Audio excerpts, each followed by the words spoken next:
Mobile ব্যবহারকারীদের জন্য বড় ধাক্কা। রিচার্জের দাম বেড়েছে 10% থেকে 27% পর্যন্ত। আগে যে প্ল্যানে কম খরচে কাজ চলতো, এখন সেই একই সুবিধার জন্য দিতে হচ্ছে অনেক বেশি টাকা।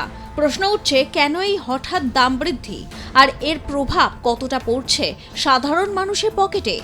2024 সালে জুলাই মাস থেকে দেশের 3 বড় টেলিকম সংস্থা জিও, এয়ারটেল এবং ভোডাফোন আইডিয়া একযোগে তাদের ট্যারিফ বাড়িয়েছে।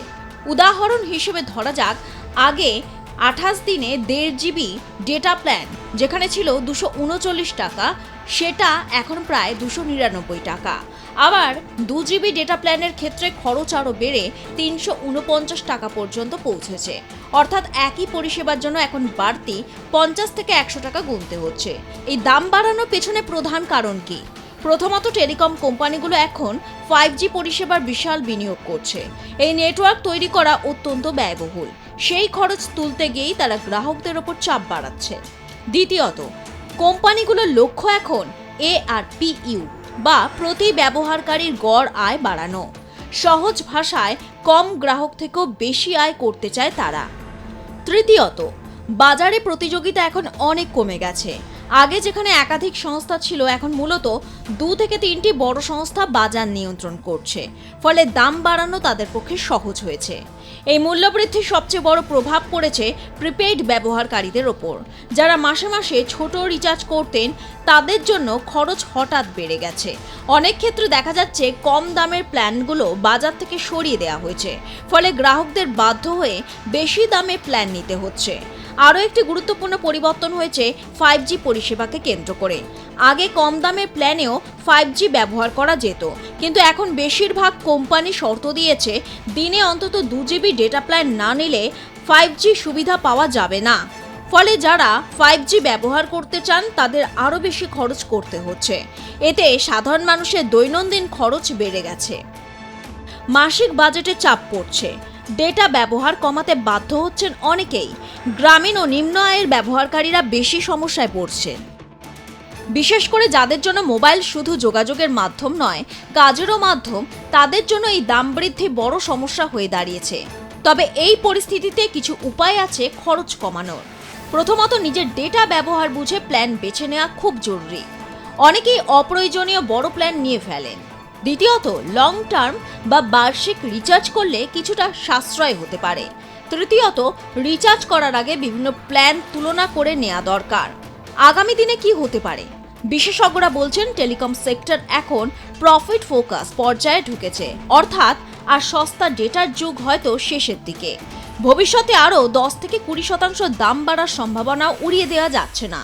তবে একই সঙ্গে নতুন কিছু পরিবর্তনও আসতে পারে।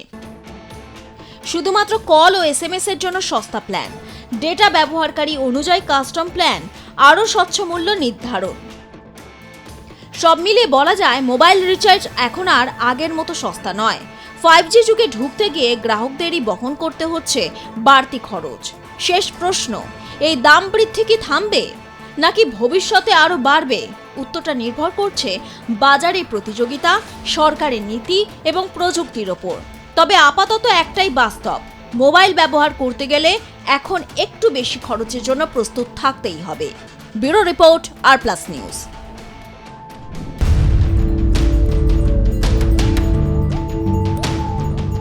পেট্রোলে যেমন E20 মিশ্রণ এসেছে, এবার কি CNG-তেও বড় বদল আসছে? গাড়ির গ্যাস কি আর আগের মতো থাকবে না? কৃষকদের খামারে বর্জ্য থেকে কি তৈরি হবে আপনার গাড়ির জ্বালানি? 2025-26 অর্থবর্ষ থেকে কেন্দ্র সরকার শুরু করতে চলেছে এক বড় পদক্ষেপ। CNG ও PNG-তে বাধ্যতামূলক কম্প্রেসড বায়োগ্যাস বা CBG মিশ্রণ। এই নতুন নীতি শুধু পরিবেশ সুরক্ষা নয়, ভারতের জ্বালানি নিরাপত্তা, কৃষকের আয় এবং আমদানি কমানোর সঙ্গেও জড়িত। CBG আসলে কি? CBG মানে কম্প্রেসড বায়োগ্যাস। এটি তৈরি হয় ধানের খড়, গরুর গোবর, কৃষিজ বর্জ্য, জৈব আবর্জনা। এই বর্জ্য থেকে গ্যাস তৈরি করে সেটিকে পরিশোধন করে CNG-র মতো ব্যবহারযোগ্য করা হয়। সহজভাবে বললে, আবর্জনা থেকে জ্বালানি। নতুন নীতির নাম কি? এই পুরো পরিকল্পনার নাম কম্প্রেসড বায়োগ্যাস ব্লেন্ডিং অব্লিগেশন বা CBO। এই নীতির মাধ্যমে CNG ও PNG-তে ধাপে ধাপে CBG মেশানো বাধ্যতামূলক করা হবে। কত শতাংশ মিশবে? সরকার ধাপে ধাপে এই মিশ্রণ বাড়াবে। 2025-26 1%, 2026-27 3%, 2027-28 4%, 2028-29 5%। মানে আগামী 4 বছরে ধীরে ধীরে সিএনজিতে বায়োগ্যাসের অংশ বাড়বে। কেন এই সিদ্ধান্ত? আমদানি কমানো। ভারতে বিপুল পরিমাণ এলএনজি আমদানি করে সিবিজি ব্যবহার বাড়লে আমদানি কমবে, বৈদেশিক মুদ্রা সাশ্রয় হবে। পরিবেশ সুরক্ষা। সিবিজি একটি পরিষ্কার জ্বালানি, কম দূষণ, কম কার্বন নিঃসরণ। কৃষকদের লাভ। সরকার চাইছে কৃষকরা শুধু খাদ্য উৎপাদক নয়, ঊর্জাদাতা বা শক্তি উৎপাদক হোক।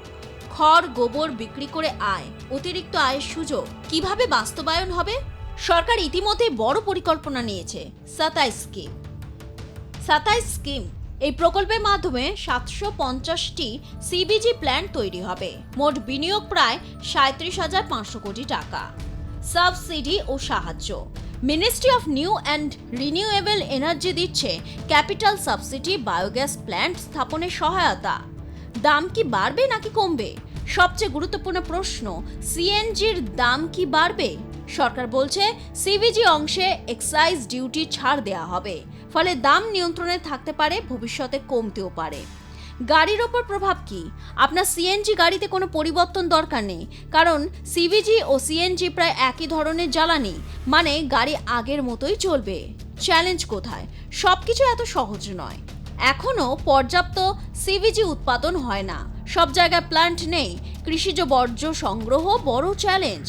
ভবিষ্যৎ কি বলছে? এই নীতি সফল হলে সিএনজি আরও সবুজ হবে, কৃষকরা নতুন আয়ের উৎস পাবে, ভারত বিদেশি জ্বালানির ওপর কম নির্ভর করবে। এটি হতে পারে এনার্জি রেভলিউশনের নতুন ধাপ।